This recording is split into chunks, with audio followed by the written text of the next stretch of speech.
सहज समझ घर आवो। सहज समझ घर आवो। छोड़ी दे सकल सब दावो, छोड़ी दे सकल सब दावो, सहज समझ घर आवो। सहज समझ घर आवो।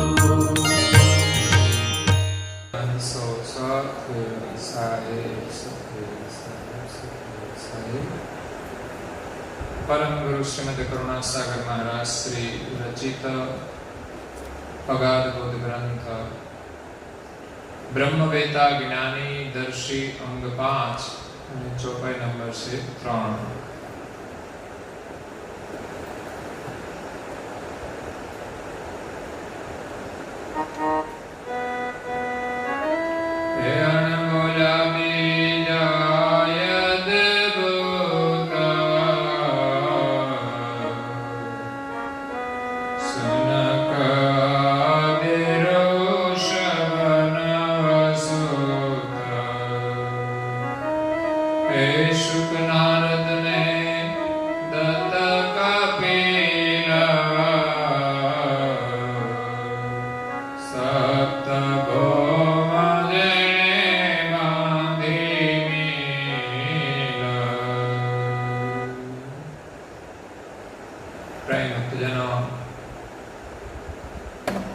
ज्ञान संप्रदायना अध्यस्थापक अनंत ब्रह्मांडाधीश विश्व नियंता सकर्ता सर्जनहारना परम विशेष अंश अनंत अंशोना तारणहार परम मोक्षना दाता कैवल धर्म धुरंधर महान समर्थ परम श्रेष्ठ परम विभूतिवान परम दयालु परम कृपा निधि सर्वज्ञ दिव्य परम गुरु श्रीमद करुणा सागर महाराज श्री विश्व भरना मनुष्य तनधारी चैतन जीवात्माओं संबोधीने यथार्थ ज्ञान उपदेश आपता स्वरचित अगाध बोध ग्रंथना 5મા અંગને વિશે બ્રહ્મવેતા જ્ઞાની અને દર્શીનો મહિમા સમજાવતા કહે છે કે અણબોલ્યા બીજા અદ્ભુત સુનત આદિ ઋષભ નવસુત। આગળ દિવ્ય પરમ ગુરુજીએ કબીર સાહેબ અને અખા ભગતની વાત કરી કે જે બ્રહ્મવેતા પુરુષ હતા, ब्रह्मज्ञानी हता, ब्रह्मदर्शी हता, जेमनो जीव दशानी अंदर समावेश थतो नथी। एनु प्रमाण आप्यो के एमना साखी अने शब्द उपरथी आपणे एने ओळखी शकीए छीए के आ महापुरुषो केटला महान हता।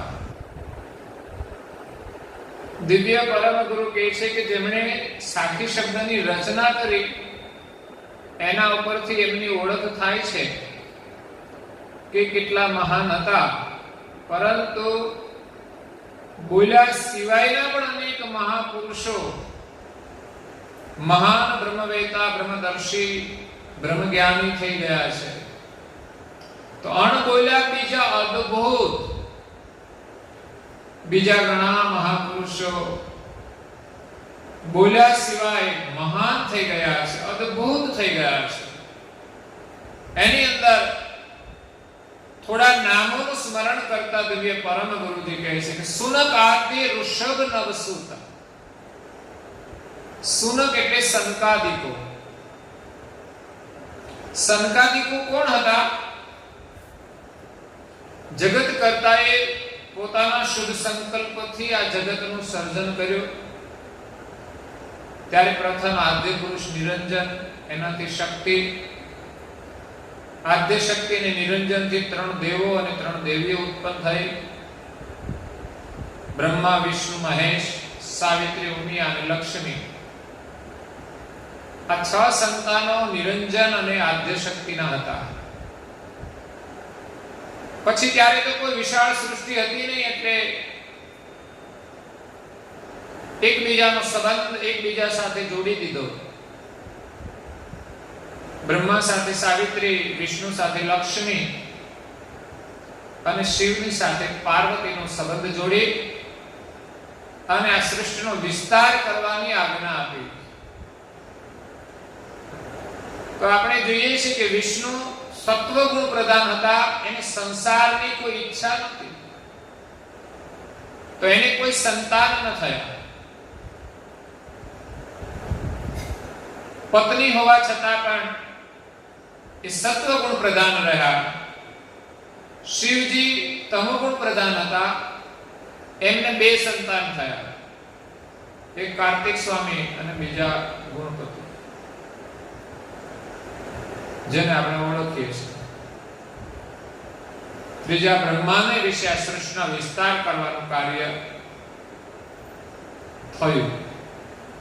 તો બ્રહ્મા અને સાવિત્રીથી સૌપ્રથમ 4 સંકાદિકો થયા, જેના શાસ્ત્રોમાં નામ આપ્યા છે સનક, સનંદન, સનાતન અને સનત કુમાર. આ સન ઉપરથી જ બધા સંકાદિકોના નામ છે. આ 4 સંકાદિક બ્રહ્માના 4 મુખની વાણી સાંભળી 4 વર્ષના થાય. 5મા વર્ષે 5મા મુખની વાણી સાંભળે, પંચમ વેદની વાણી સાંભળે, સ્વસમ વેદની વાણી સાંભળી અને બ્રહ્મલોકનું સુખ છોડી અને 5મા વેદના જ્ઞાન અનુસાર નિજ કર્તાની ખોજમાં નીકળી ગયા. તેમને વૈરાગ પ્રાપ્ત થઈ ગયો. તો બ્રહ્માને જે સંતાનો થયા સૃષ્ટિના વિસ્તાર માટે હતા, કે જેમના દ્વારા સૃષ્ટિ વિસ્તાર આગળ વધે. પણ હજુ તો 4 દીકરાઓ જ હતા, કઈ રીતે સંસાર આગળ વધે? અને એમાં એમને બ્રહ્માના 5મા મુખની વાણી સાંભળવા મળી. એટલે સંસારમાં તો પડેલા જ હતા નહીં. તો કે આજના છોકરાઓ ક્યાં સંસારમાં પડ્યા છે, પણ તો વાતાવરણ એવું છે કે ગમે તેવો ઉપદેશ મળે તો પણ કોઈ ઘર છોડીને જાય તેમ. એટલે એ સંકાદિકો શૂન્યની અંદર તપ કરવા માટે જતા રહ્યા 5મા વર્ષની અંદર. પછી યુવાન જ બાળક જ રહ્યા. એ યુવાન પણ ન થયા અને વૃદ્ધ પણ ન થયા. પરમ ગુરુ તો લખે છે આજ સુધી એ શૂન્યની અંદર તપ કરી રહ્યા છે કર્તાની પ્રાપ્તિ માટે. એટલે એવા મહાન સંકાદિકો થયા જેમણે કોઈ શાસ્ત્રોની રચના નથી કરી, એ કશું બોલ્યા નથી, છતાં પણ એ બ્રહ્મવેતા પુરુષો હતા, બ્રહ્મદર્શી પુરુષો હતા અને અખંડ બ્રહ્મચારી હતા, જેમણે બ્રહ્માની કોઈ વાત સાંભળી નહીં અને વનની અંદર શૂન્યની અંદર તપ કરવા માટે જતા રહ્યા. અણ બોલ્યા બીજા અદ્ભુત સુનત આદ્યે ઋષભ નવસુત. ઋષભ નામ આવે છે બીજું. ઋષભ એ સૃષ્ટિની આદ્યમાં જ્યારે બ્રહ્માજીની 4 સંકાદિકો થયા, એ તો ચાલ્યા ગયા.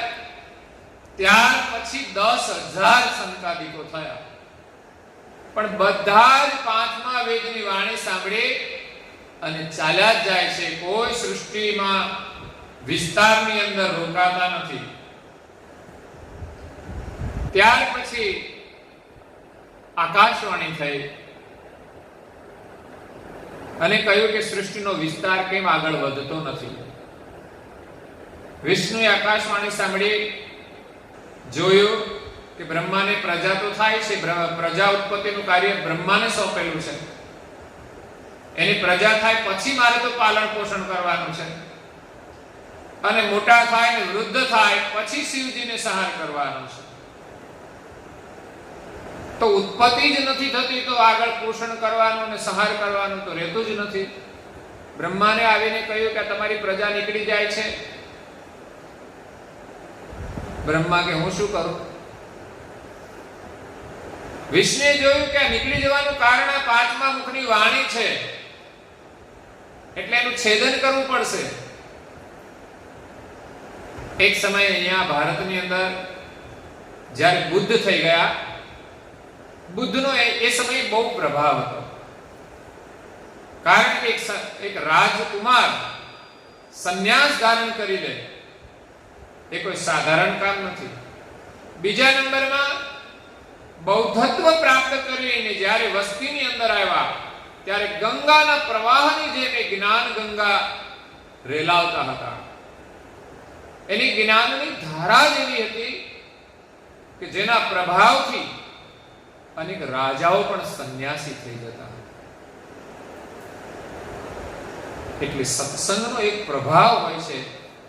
આજે પણ ઘણા બધા સાધુ સંતો છે, એક સત્સંગના પ્રભાવથી જ આ સંસારની ઉપાધિ છોડીને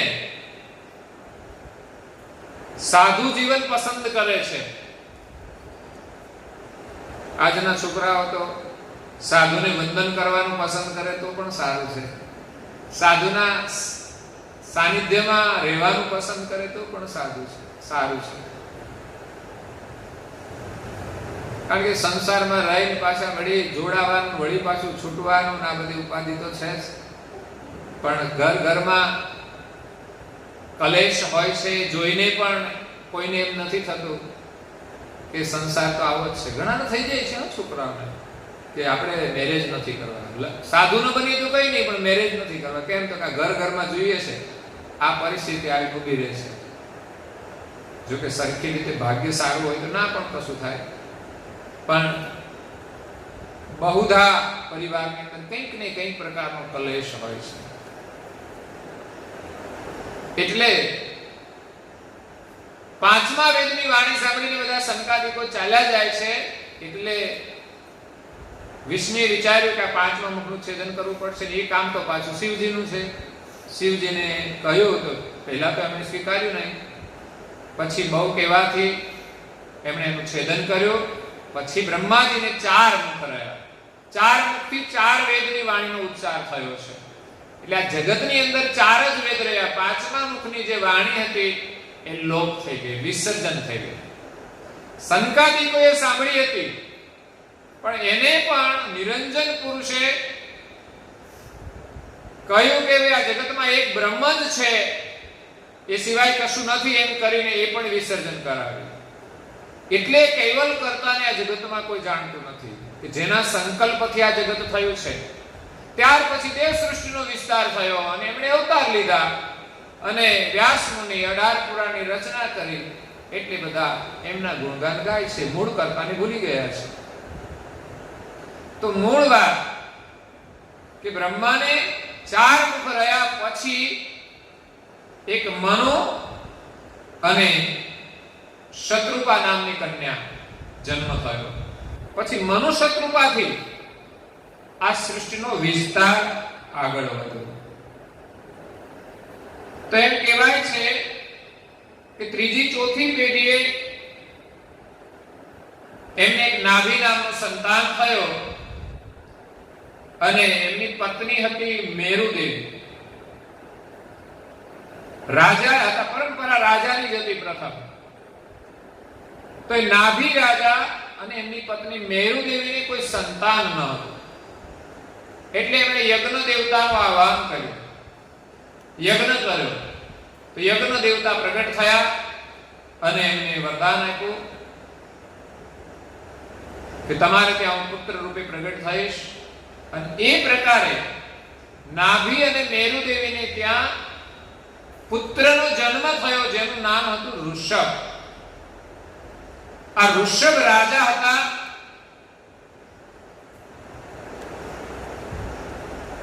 ઇન્દ્રએ એમની જે દીકરી હતી જયંતી, એમના લગ્ન એમણે ઋષભ રાજા સાથે કર્યા હતા. અને એ ઋષભ અને જયંતીના 100 100 સંતાન થયા.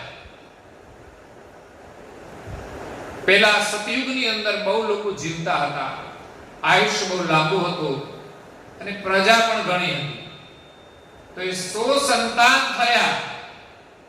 એમાં ભરત રાજા સૌથી મોટા હતા. જે ભરતના નામથી આપણા દેશનું નામ ભારત પડ્યું છે. પહેલા તો આ દેશનું નામ અજનાબ વર્ષ હતું, અજનાબ વર્ષ. પરંતુ ભરત રાજા થયા ત્યાર પછી એ બહુ જ પ્રમાણિક રાજા હતા. પ્રજાની અંદર એનો બહુ પ્રભાવ હતો. તો દેશનું નામ પડી ગયું ભારત. હવે એ રાજાને 100 પુત્રો થયા. એમ કહેવાય છે કે એમાંથી 9 પુત્રો યોગી થઈ ગયા. આમાં આગળ જે પરમ ગુરુએ વર્ણન કર્યું છે, 9 પુત્રો યોગી થઈ ગયા.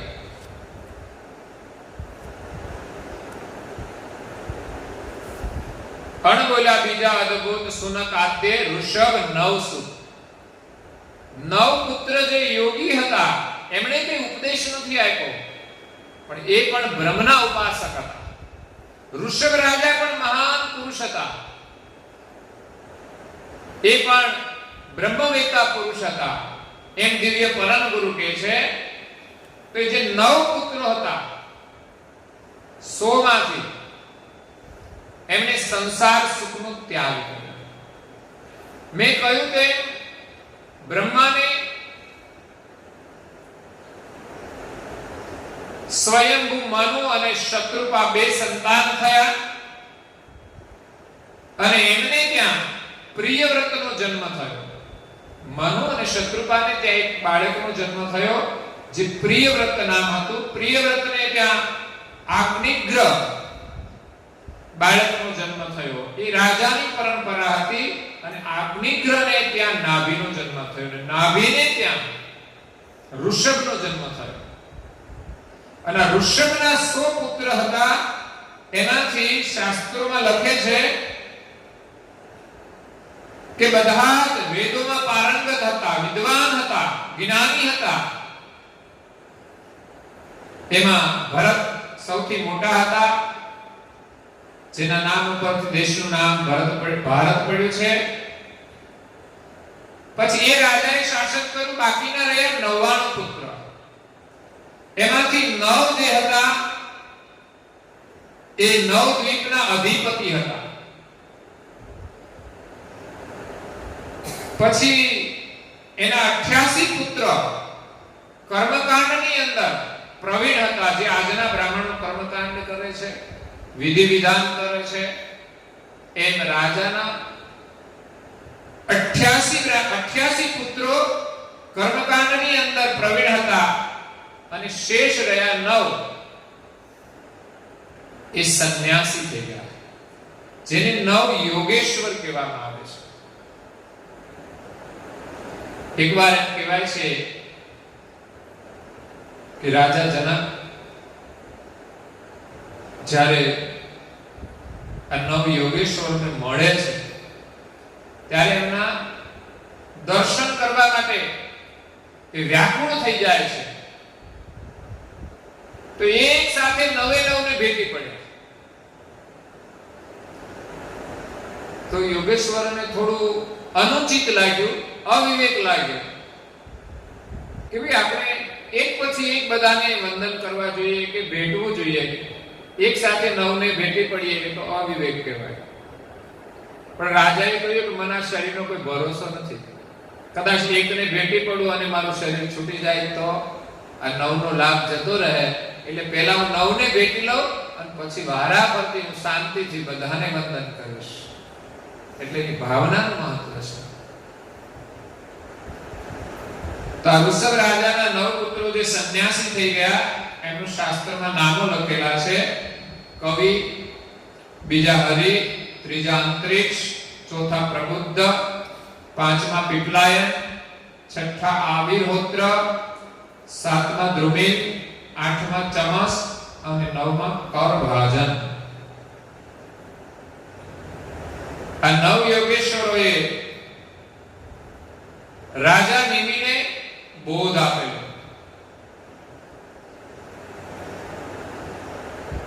રાજા જે રઘુકુળની અંદર આગળની પેઢીમાં રાજા નિમિ થઈ ગયા અયોધ્યાની ગાદી ઉપર. એમ કહેવાય છે કે નિમિ રાજાને આ નવ યોગેશ્વરોએ અલગ અલગ યોગેશ્વરોએ પરમેશ્વરના સ્વરૂપનું વર્ણન કર્યું, કે મતલબ બ્રહ્મનું જ વર્ણન, પણ દરેક યોગેશ્વરોએ એમને અલગ અલગ બોધ આપ્યો. સતયુગ, ત્રેતા, દ્વાપર, કલિયુગ, આ ચારેય યુગના જે ધર્મ છે એનું જ્ઞાન એ રાજા નિમિને આ નવ યોગેશ્વરોએ આપ્યું. એટલે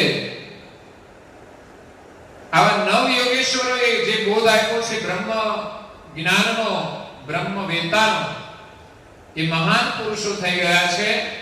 એમ દિવ્ય પરમ ગુરુ કહે છે કે શુક નારદ ને દત્ત કપિલ બીજા સુખદેવ મુનિ થઈ ગયા, જેનું નામ આપણે સાંભળ્યું છે કે જે સુખદેવ મુનિએ પરીક્ષિત રાજાને ભાગવત કથા સંભળાવી.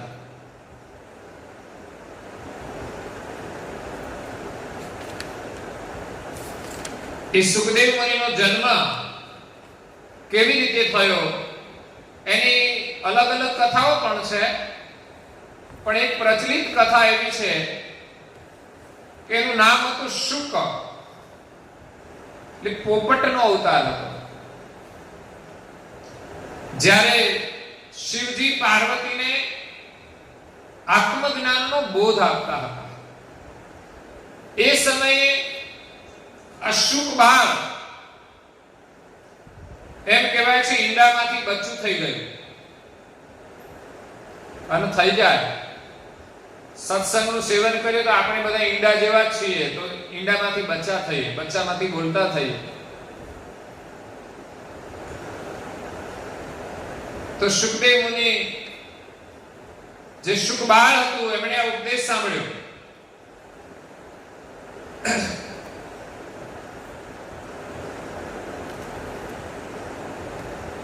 તો શંકર પાર્વતીને ઉપદેશ આપે છે આત્મજ્ઞાનનો, પણ પાર્વતી ઊંઘી ગયા. એટલે જ આજે બધા ઊંઘી જાય છે.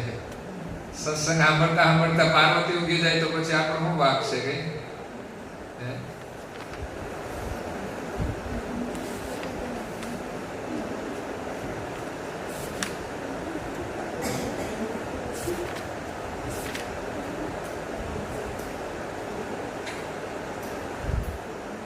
એ ઊંઘી ગયા, પણ પેલું સુખ બાળ હતું ને એ ધ્યાનથી સાંભળતું હતું. એમણે આખી કથા સાંભળી અને કથા પૂરી થાય, શિવજી આંખો ખોલી જોયું તો પાર્વતીજી તો ઊંઘી ગયા છે. પાર્વતીજીને પ્રથમ કહેલું કે જો કથાઓ કરું પણ તમારે હોંકારો આપવાનો, તો મને ખબર પડે કે તમે જાગો છો, સાંભળો છો. એટલે પાર્વતીએ હોંકારો આપ્યો, પણ પછી ઊંઘી ગયા. ત્યાર પછી સુખ બાળ બચ્ચું જે હતું એમણે હોંકારો આપ્યો. કથા પૂરી થયા પછી એને થયું કે આ તો ખોટો ઉપદેશ આપી દીધો. અનઅધિકારીને કોઈ ઉપદેશ આપતું નહોતું. આ કથા છે ને અધિકાર વગર મળે નહીં. આ તો પરમ ગુરુની પ્રેરણા થાય તો જ કથા સાંભળવા હોય, નહીં તો હોય જ નહીં.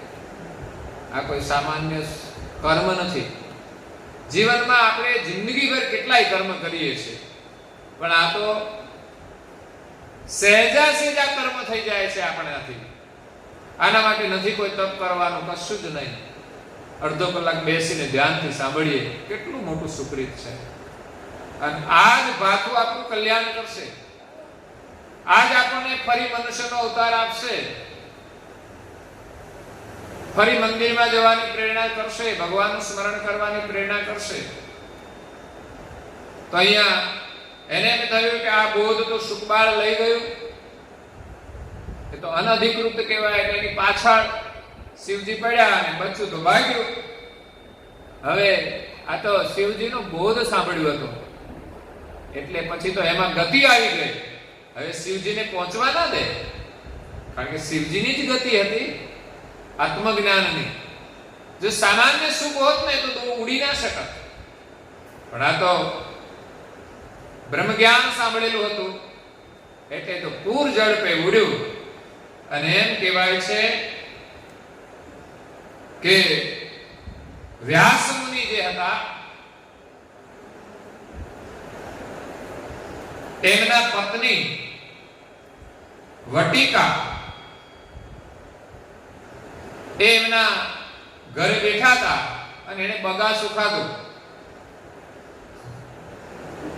અને સુકે એકદમ સૂક્ષ્મ રૂપ લઈ એના મુખમાંથી એના શરીરમાં પ્રવેશ કરી દીધો.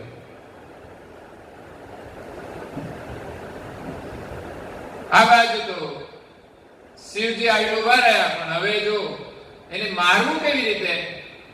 જો પેલા સુખના સ્વરૂપને મારવા જાય તો વ્યાસ પત્ની વટિકાની પણ હત્યા કરવી પડે, તો અપરાધ ન થાય એનાથી.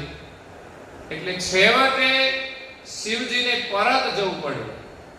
પરંતુ આ બાજુ પેલા શુક બાળ જે હતું, જે વ્યાસની પત્નીના શરીરમાં, એને તો શિવજીનો બહુ જ ભય હતો કે મારી પાછળ જ છે, એટલે જન્મ જ લેતા નથી. કોઈ એમ કે છે 18 મહિના સુધી એમણે જન્મ ના લીધો. મનુષ્યના નિયમ પ્રમાણે તો 9 માસે પુત્રનો જન્મ થાય, પણ અહીંયા શાસ્ત્ર એમ પણ કહે છે કે 12 વર્ષ સુધી એ બહાર ન આવ્યા, અંદર જ રહ્યા. પછી એમ કહેવાય છે કે શ્રી કૃષ્ણએ આવીને એમના ભયને દૂર કર્યો અને કહ્યું કે તમે નિશ્ચિત રહો, તમને કશું નહીં થાય. ત્યારે એમનો જન્મ થયો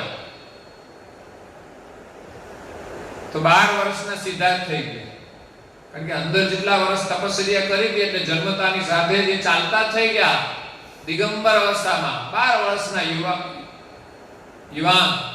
12 વર્ષના બાળક જે પરમ જ્ઞાની હતા, આત્મજ્ઞાનનો બોધ સાંભળેલો હતો, જેના મનની અંદર કોઈ સંસારના વિકાર ન હતા, સ્ત્રી પુરુષ બધાને સમાન રૂપથી જોનારા હતા, અને જે જ્ઞાન સાંભળ્યું તે જ્ઞાન દશામાં એ વિચરણ કરવા માટે, તપ કરવા માટે જંગલમાં જતા રહ્યા. જો કે આ બાજુ વ્યાસ મુનિએ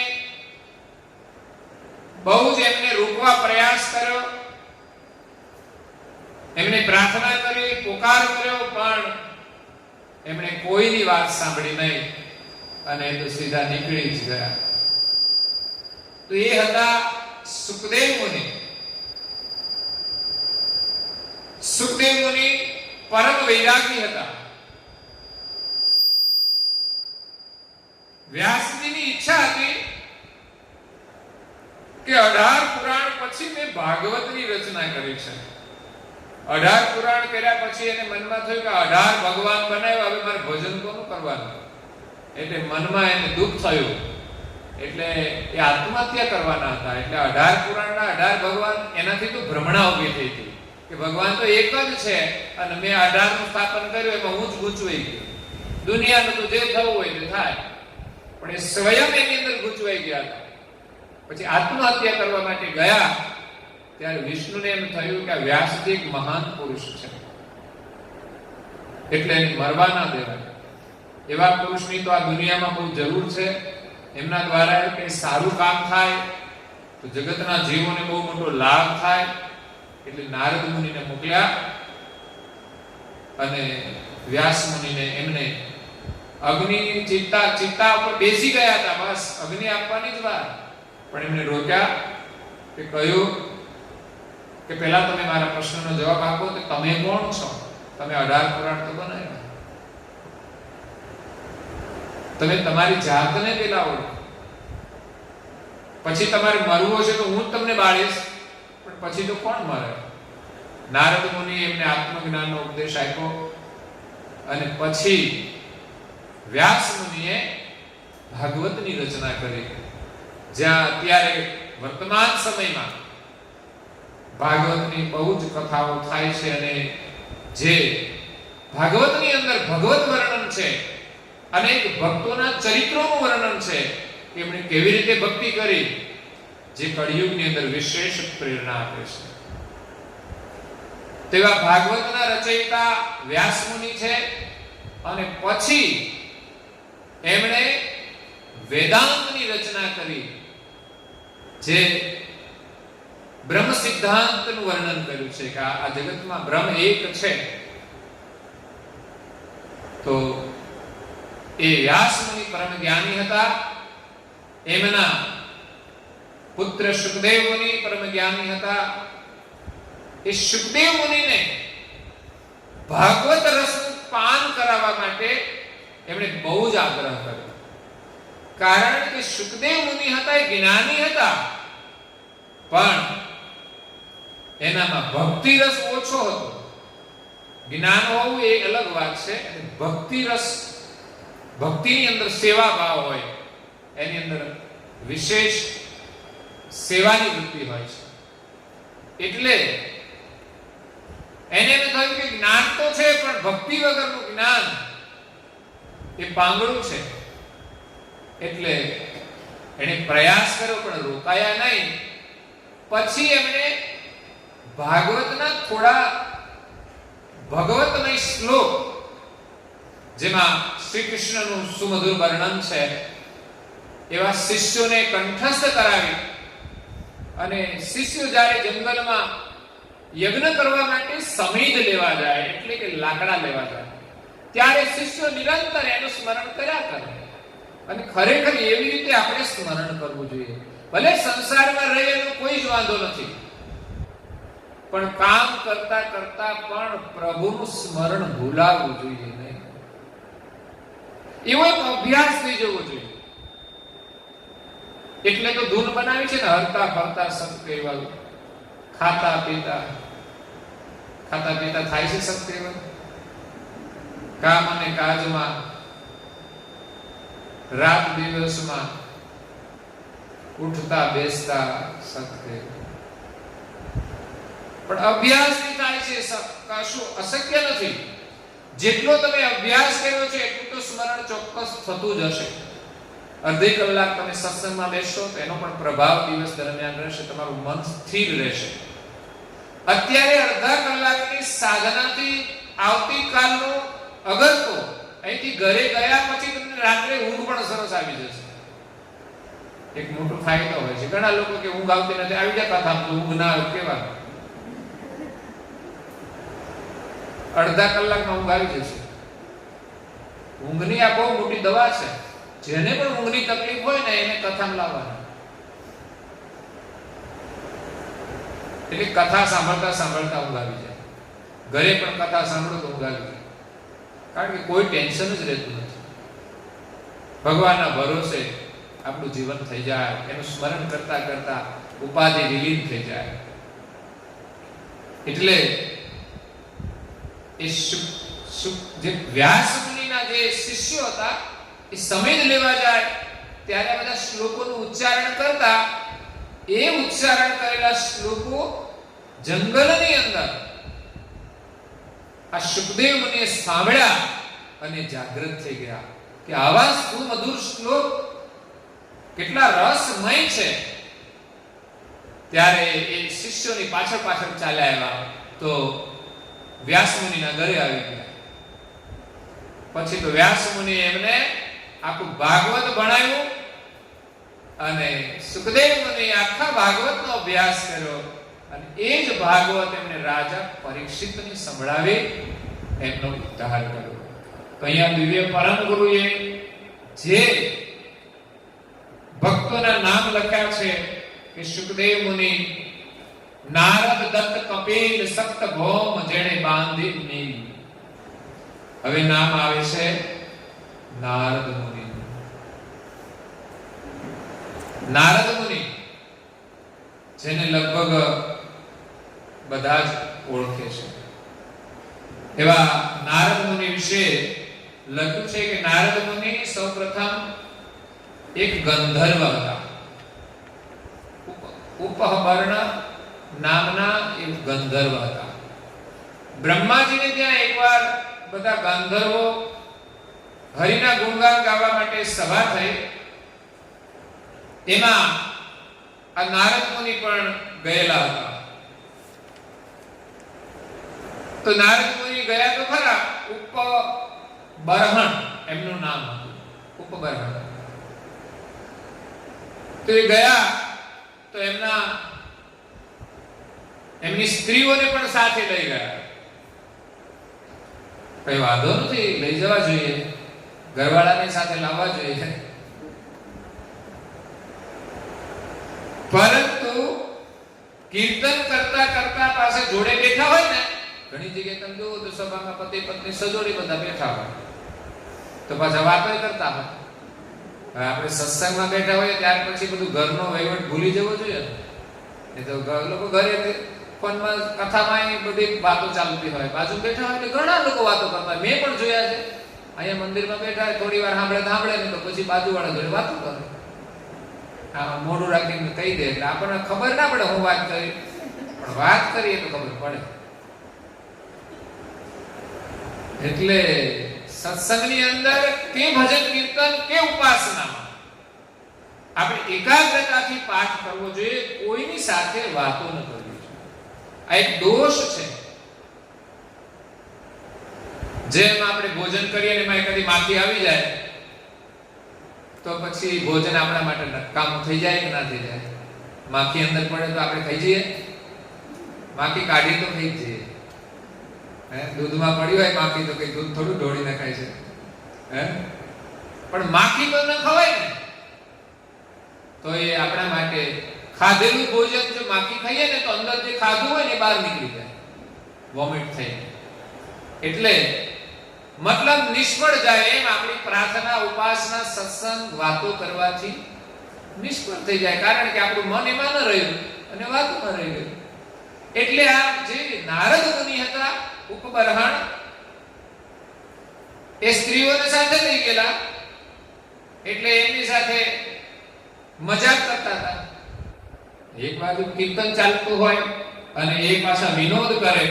એ જોઈને બ્રહ્માજીએ શ્રાપ આપી દીધો કે જા તું શૂદ્રને ત્યાં અવતાર લઈશ.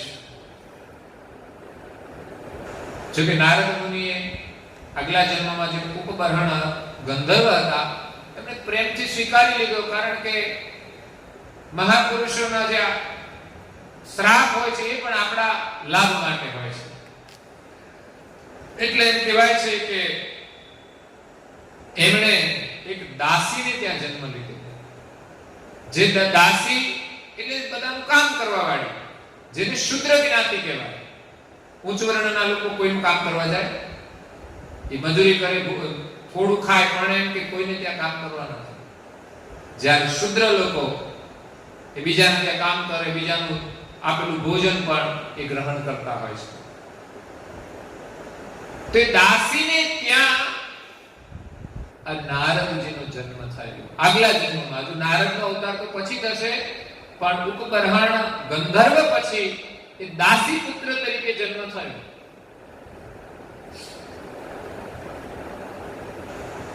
દાસી એ વિશેષ ત્યાં સાધુ સંતોની, બ્રાહ્મણોની સેવા કરતી હતી. જે વિદ્વાન બ્રાહ્મણો હતા એમની સેવા કરતી હતી. એમાં એકવાર સાધુ સંતો ત્યાં આવ્યા. ચોમાસાનો સમય, ચાતુર્માસ હતો, એટલે ત્યાં રોકાઈ ગયા. તો આજે દાસી હતી એ પણ ત્યાં સેવા કામની અંદર સાધુ સંતોનું જે કંઈ કાર્ય હોય અને શેષ સેવાનું કાર્ય હોય, સાફ સફાઈનું, વાસણનું કામ, એ બધું ત્યાં કરતી હતી. સાથે સાથે એમનો જે દીકરો હતો એ પણ બહુ તેજસ્વી હતો, સુંદર રૂપવાન હતો, ગુણવાન હતો. એ પણ માતાની જોડે જોડે સેવામાં મદદ કરે છે. 4 વર્ષનું બાળક હોય તો પણ એની અંદર સંસ્કાર હોય છે. અને સાધુ સંતો જે જના હોય, પછી શ્રેષ્ઠ વધુ હોય પ્રસાદી રૂપ, એ પણ આ બાળક ખાતો. એ ખાવાથી એમ કહેવાય છે કે એમના મનની અંદર જે આગલા જન્મના જે વિકારો હતા એ દૂર થઈ ગયા, એમનું હૃદય શુદ્ધ થઈ ગયું.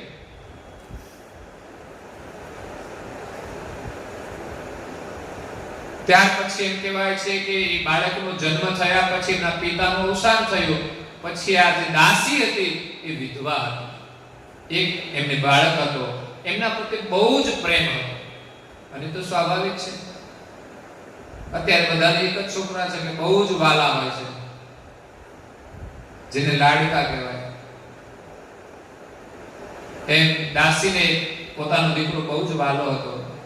જો કે જ્યારે સાધુ સંતો ચાતુર્માસ પૂરો થયા પછી વિદાય લે છે, તો એમને પણ આ બાળક બહુ પ્રિય હતો, સેવા કરતો, રમતો. અહીંયા કોઈ નાના છોકરા રમે તો અમને જેમ ગમે. બાળક એ તો ભગવાનનું રૂપ છે, અને નાના નાના કામ કરે, કઈ સેવા કાર્યો કરે. બાળકોને લાવવા જોઈએ. મોટા બાળકો થઈ જાય એ બહાર રહેતા હોય ને અહીંયા ગામમાં આવે ને તો પહેલા કહેવાનું કે તમે મંદિરે દર્શન કરીને ઘરે આવજો. આ સંસ્કાર આપો તો આપી શકાય. અહીં રહે ત્યાં સુધી દિવસમાં એકવાર દર્શન કરવા જવું જોઈએ. ઘરે ઉપાસનાના સમયે ધ્યાન રાખવું જોઈએ કે આપણા બાળકો સંધ્યા સમય ક્યાં ફરે છે. સંધ્યા સમયે જો કઈ રખડતા હશે તો સમજવાનું ખોટા સંસ્કાર કરી જશે. આપણા પરિવારની અંદર ઉચ્ચ વર્ણમાં સંધ્યાના સમયે ઉપાસનાના સંસ્કાર હોવા જોઈએ. ભલે દિવસ દરમિયાન કઈ ફરતા હોય, કામકાજ કરતા હોય, પણ એનામાં એવા સંસ્કાર હોવા જોઈએ કે સંધ્યાના સમયે બધું કામ છોડીને સંધ્યા કરવા જોઈએ. ક્યાં છે કોઈ ઘરના આ બધું? કોઈને સંધ્યા આવડતી પણ નહીં. બાકી રેગ્યુલર જે રોજ કરે છે એને બધાને આવડે છે. કોઈ બહેનોને પણ આવડે છે, કોઈ ભાઈઓને પણ આવડે છે, કોઈ દીકરીઓને પણ આવડે છે. નહીં તો જિંદગી આખી પૂરી થઈ જાય તોય ખબર પડતી નથી. ઘરમાં એક જણ કરી નાખે દીવો જ, ખાલી દીવો જ. એમ પ્રાર્થના તો શું કરવાની ખબર જ નથી હોતી. દીવો કરવાનો હોય, અગરબત્તી આમાં ફેરવાની હોય આખા ઘરમાં, જ્યાં જ્યાં પોતા હોય ત્યાં. અને એનું નામ આવડે તો નામ લઈ લે, બસ બીજું કંઈ જ કરવાનું. એટલે આ બાળક સંસ્કારી સંતોની સેવામાં જ્યારે સંતો વિદાય થયા ત્યારે બાળકને પણ એમ થયું કે હું જાઉં, પણ આ બાજુ વિધવા માતાનો પ્રેમ એવો હતો કે એમને જવા ના દે. પણ સંતો ગયા પછી એક જ વર્ષમાં એક દિવસ એવો આવ્યો કે એ દાસીને એક સર્પનો દંશ થયો, અને ઝેરી સર્પનો દંશ થતા દાસી મૃત્યુ પામી અને બાળક આઝાદ થઈ ગયો. 5 વર્ષનું બાળક ભગવાનના આશીર્વાદ માનીને નીકળી ગયો ઉત્તર દિશામાં. એક સરોવરના કિનારે જળનું પાણી પી અને તપસ્યા કરે છે, ધ્યાનમાં બેસીને હરિસ્મરણ કરે છે. સંતોના ઉપદેશથી એમને જે બોધ મળ્યો હતો, જે હરિના ગુણગાન સાંભળ્યા હતા, બસ એ હરિનું સ્મરણ કરે છે. એમાં એમ કહેવાય છે કે વિષ્ણુએ ચતુર્ભુજ એમને દર્શન આપ્યા, પાછા થોડી વારમાં અદ્રશ્ય થઈ ગયા. પછી આ બાળકને એમ થયું બસ મારે આ સ્વરૂપના દર્શન કરવા છે. એ તો વ્યાકુળ થઈ ગયો. પણ આકાશવાણી થઈ કે આ જન્મમાં તને ફરી દર્શન થશે નહીં. હજી તારું ચિત્ત શુદ્ધ નથી. જ્યાં સુધી ચિત્ત શુદ્ધ ન હોય ત્યાં સુધી અખંડ સાક્ષાત્કાર થતો નથી. એટલે તારે બીજો જન્મ લેવો પડશે. સમયાંતરે એ દાસી પુત્ર એ શરીર છોડે છે અને ફરી એ નારદ જે બીજા કલ્પની અંદર પુનઃ બ્રહ્માથી એના માનસ પુત્ર તરીકે નારદના રૂપમાં અવતરિત થાય છે. એ નારદ મુનિ પણ પરમ જ્ઞાની હતા, એમ દિવ્ય પરમ ગુરુ કહે છે કે જે કંઈ બોલ્યા નથી છતાં પણ એ મહાન હતા. પછી દત્ત કપિલ સપ્ત ભૌમ જેણે બાંધી નીલ. દત્તાત્રેય અને કપિલ મુનિ બેની કથા આપણે આવતી કથામાં શ્રવણ કરીશું. આ તો એનો સામાન્ય પરિચય પણ આપણા માટે પ્રેરણારૂપ છે. એટલે થોડું આપણે વર્ણન 1-2-4 ભક્તોનું છે, ત્યાર પછી તો પરમ ગુરુના જે જ્ઞાન કથા છે શ્રવણ કરવાની છે. થોડી ભક્તિની કથા હોય આપણે ગમે એટલા માટે પરમ ગુરુએ જેના જેના નામ લીધા છે એનો ટૂંકો પરિચય તો આપણી પાસે હોય તો આપણા માટે સારું છે. કે આ સંકાલિકો પણ હતા, ઋષભ રાજા પણ હતા, એના 9 પુત્ર યોગેશ્વર થઈ ગયા, સુખદેવ મુનિ, નારદ મુનિ અને દત્તાત્રેય અને કપિલ મુનિ સપ્તભૌમ જેણે બાંધી મી. તો વિશેષ બોધ આપણે આગામી કથામાં શ્રવણ કરીશું. અહીંયા સમય થાય છે તો કથાને વિરામ આપીએ છીએ. અસ્તુ સત્કેવલ સાહેબ जय श्री कृष्ण स्वामी महाराज की जय पूर्व सेवक सागर महाराज की जय श्री रमेश सागर महाराज की जय श्री मधुदास जी महाराज की जय श्री भगवानदास जी महाराज की जय श्री गायकदास जी महाराज की जय श्री सिद्धदास जी महाराज की जय श्री अविचरदास जी महाराज की श्री धर्मप्रियदास जी महाराज की श्री सब संतन की जय श्री सबदेवन की जय श्री ज्ञान संप्रदाय की जय श्री दुर्गादी सरसापुरी की जय श्री केवल धाम की जय श्री गदा सत्संगपूर्ण मुक्ति का सत्केवल साहेब केवल अंशो सत्केवल साहेब बाजू बाजू सौने सत